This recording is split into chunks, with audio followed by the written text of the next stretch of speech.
आइए दोस्तों, आज सुनते हैं ड्रैकुला उपन्यास का 9वां भाग। अभी तक हमने सुना कि क्योंकि काउंट इस वक्त अपने लकड़ी के ताबूत में जहाज से समुद्र की यात्रा कर रहा है, सब लोगों ने उसका अलग अलग रास्तों से पीछा करने की योजना बनाई। सिर्फ मीना डॉक्टर वैन हेल्सिंग के साथ घोड़ा गाड़ी से यात्रा करेगी।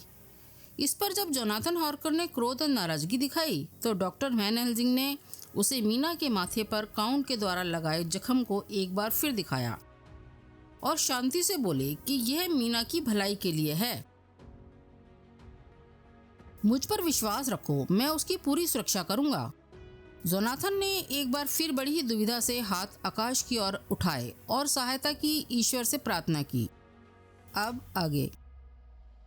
अगले दिन हमारी यात्रा शुरू हुई, बेहतरीन घोड़ों व गाड़ियों के साथ। विभिन्न नक्शे, उपकरण, औजार, हथियार, कपड़े, भोजन सामग्री, सूखी लकड़ी, ईंधन का सामान सब तैयार था। साथ में काफी पैसा भी था। बोर्गो दर्रे तक ट्रेन से जाना होगा।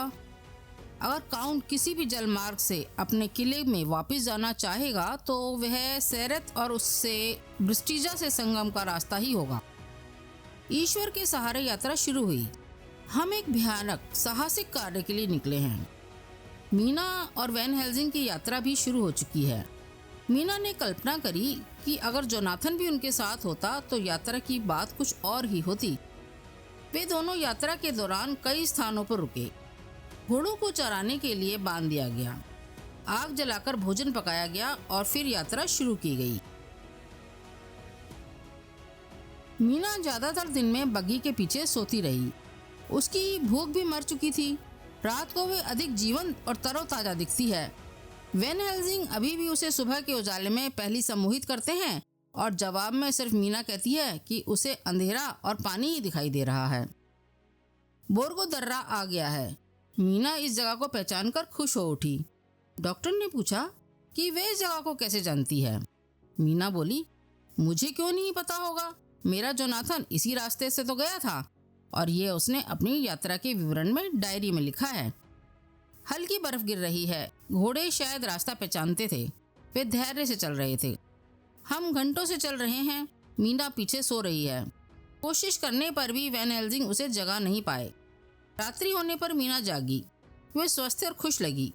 वैन हेल्सिंग का शक अब यकीन में बदल रहा था कि मीना की वैम्पायर बनने की यात्रा शायद शुरू हो चुकी है, क्योंकि उसने अभी रात्रि का भोजन करना छोड़ दिया था।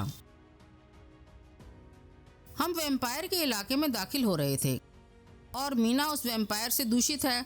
हम एक खड़ी चढ़ाई वाली पहाड़ी की चोटी के पास थे, जिसके शिखर पर वैसा ही एक महल या किला दिखाई दे रहा था जैसा कि जोनाथन ने अपनी डायरी में बताया था। यानी काउंट के अड्डे के करीब थे हम लोग। अच्छा हो या बुरा, अंत करीब है। शाम होने से पहले हम रुके, घोड़ों को खोलकर ढीला छोड़ा, उन्हें खाना दिया, फिर आग जलाई। बिस्तर लगाकर डॉक्टर ने मीना को उस पर बैठा दिया। फिर खाना तैयार करके उसे खाने को दिया, पर उसने इनकार कर दिया। उन्होंने उस पर दबाव नहीं डाला क्योंकि वे जान गए थे कि मीना वैम्पायर बनने के रास्ते पर थी। वे खाना नहीं कुछ और खाते हैं, जैसा कि हम पीछे जोनाथन की डायरी में पढ़ चुके हैं। डॉक्टर वैन हेल्सिंग ने मीना के चारों तरफ उसी पवित्र पदार्थ का घेरा बना दिया। मीना किसी लाश के समान स्थिर बैठी है। उसके चेहरे की सफेदी बढ़ती जा रही है और फिर उसका रंग लगातार पूरा सफेद होता गया। वे कांप रही थी। उसको जांचने के लिए वैन हेल्सिंग ने उससे आग के करीब चलने के लिए कहा। उसने एक क्रूर सी निगाह उन पर डाली और नामे सिर को घुमाया। तभी घोड़ों ने चिल्लाना शुरू कर दिया। उनको थपथपाने पर वे कुछ शांत हुए। ठंड बढ़ने लगी थी, आग भी बुझने लगी थी।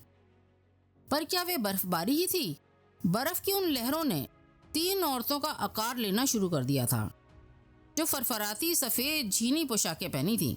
घोड़ों की हिनहिनाहट बढ़ गई थी। वे पीछे की ओर गिरने लगे थे।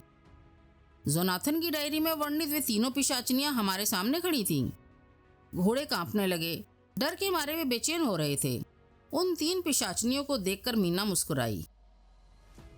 डॉक्टर आग भड़काने के लिए आगे बढ़े तो मीना ने उनका हाथ पकड़ लिया और पीछे खींच लिया। तभी हवा के एक झोंके से आग स्वतः ही भड़क गई। उसकी रोशनी में देखा कि मीना के माथे का घाव काफी ताजा हो उठा था। वे तीनों पिशाचनियां सामने खड़ी थीं। जिन्हें जोनाथन ने उस कमरे में देखा था। डॉक्टर वैन हेल्सिंग उनके कामुक रूप को पहचान गए थे। उन तीनों ने मीना को देखा और उसे अपने पास बुलाने का इशारा किया। डॉक्टर मीना के साथ ही उस पवित्र पदार्थ के घेरे में थे। घोड़ों ने हिनहिनाना बिल्कुल बंद कर दिया था क्योंकि वे हमेशा के लिए शांत हो चुके थे। डॉक्टर वैन हेल्सिंग बहुत डर गए थे क्योंकि अब घोड़ों का भी साथ नहीं था। लेकिन जब सूर्य ने आकाश में दस्तक दी तो उनका हौसला लौट आया। सूर्य की सुनहली किरणों ने इन पिशाचनियों की आकृति को बर्फ की तरह ही पिघला दिया था। मीना अभी भी सुरक्षित घेरे में सो रही थी। वैन हेल्सिंग ने आग जलाई। उन्होंने देखा कि बेचारे घोड़े मर चुके थे। उन्हें उनके लिए अफसोस हुआ। उन्होंने धूप के रहते ही कुछ महत्वपूर्ण और भयानक कार्यों को निपटाने का निर्णय लिया। उन्होंने मीना को जगाने की कोशिश नहीं की और एक ताकतवर नाश्ता बनाकर खाया। एक बार उन्होंने मीना पर नजर डाली और उसे छोड़कर महल की तरफ चल पड़े। उनके हाथ में एक भारी हथौड़ा था और कुछ खूंटे और औजार भी थे। महल के दरवाजे खुले पड़े थे। उन्होंने फिर भी हथौड़ा मारकर उन्हें कब्जे तोड़कर नीचे गिरा दिया, जिससे वे चाहकर भी बंद ना हो सकें। जोनाथन की डायरी में लिखी बातें उन्हें काफी सहायता कर रही थी। पूरे चैपल का रास्ता मिल चुका था। यहाँ हवा में घुटन थी, जैसे गंधक का धुआं फैला हुआ था। दूर से भेड़ियों के रोने की आवाजें भी आ रही थी। डॉक्टर वैन हेल्सिंग का विश्वास था कि कम से कम उन 3 पिशाचनियों की कब्रें यहाँ अवश्य मिलेंगी। डॉक्टर वैन हेल्सिंग उन कब्रों को ढूंढते रहे और अचानक उन्होंने अपने को एक कब्र के पास खड़ा पाया। जब उन्होंने उस कब्र को खोला तो उसमें अत्यंत सुंदरी एक स्त्री सोई हुई थी। वे जीवित लग रही थी, पर क्योंकि वैन हेल्सिंग उसकी असलियत जानते थे, वह उस सम्मोहन से शीघ्र ही बाहर आ गए। उन्होंने अपने थैले से पवित्र पदार्थ निकाला और कब्र के चारों तरफ फैला दिया। डॉक्टर वैन हेल्सिंग की हिम्मत और शक्ति दोनों बढ़ गई थी। उन्हें अभी 3 कब्रें और ढूंढनी थी। शीघ्र ही उन्हें 2 और कब्रें मिल गईं। उन्हें खोलकर देखने पर वैन हेल्सिंग को 2 और सुंदर पिशाचनियों को उसमें लेटा पाया। उन दोनों कब्रों के चारों तरफ पवित्र पदार्थ फैलाने के पश्चात डॉक्टर एक विशेष कब्र को ढूंढने लगे और उन्हें एक बड़ी विशाल कब्र जो काफी विशेष लग रही थी मिल भी गई। इस पर एक ही शब्द लिखा था, ड्रैकुला। तो यह था पिशाच राज का घर, जो इस वक्त खाली होकर ड्रैकुला के बाहर होने की गवाही दे रहा था। डॉक्टर ने उसके चारों तरफ भी वो पवित्र पदार्थ फैला दिया, जिससे ड्रैकुला उसमें प्रवेश ना कर पाए। अब बस एक काम बचा था, लूसी की तरह तीनों की छाती में खूंटा गाड़कर उनकी गर्दन को छाती से अलग करने का।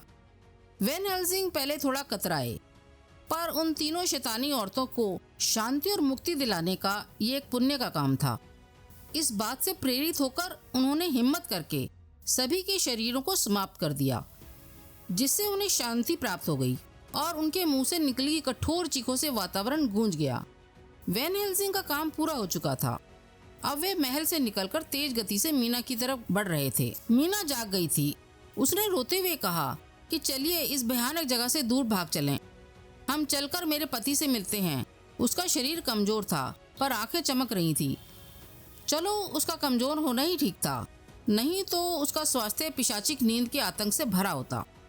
हम उठे और पूरब की ओर चल पड़े, क्योंकि जोनाथन और बाकी साथी उसी दिशा से इस इलाके में दाखिल हो सकते थे। मेरे दोस्तों, आशा करती हूँ कि आपको ड्रैकुला उपन्यास का ये 9वां भाग पसंद आया होगा। प्लीज सब्सक्राइब करना और लाइक करना ना भूलें। कहानी सुनने के लिए आपका बहुत बहुत धन्यवाद।